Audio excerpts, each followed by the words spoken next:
बाबा जी जे अगर किसी नू बंदा सुख ना दे सकता होवे ते किसी नू दुख भी नहीं देना चाहिए, किसी नू मुश्किलातां विच भी नहीं पाउणा चाहिए। इस चीज़ उत्ते बाबा जी सरकार लिखते ने कि जीम जूंदियां नू कानू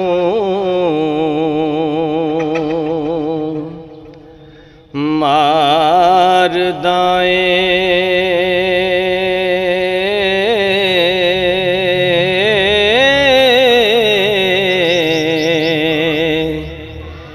जेकर मोया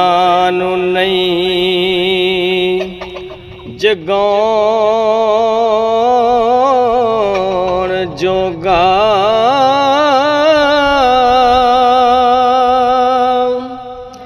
मिले रूहां नू क्यों न खेड़दा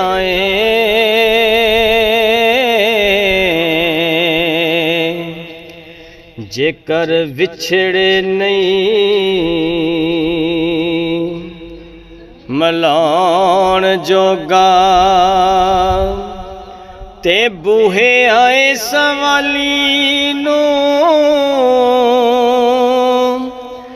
क्यों झिड़के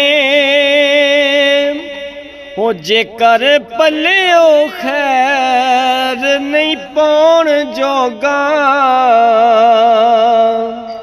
हो यारा हुण ते बदियां बंद कर दे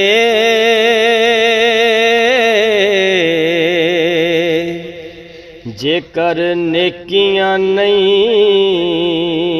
कमाउण जोगा यारा हुण ते बदियां बंद कर दे जेकर नेकियां नहीं कमाउण जोगा।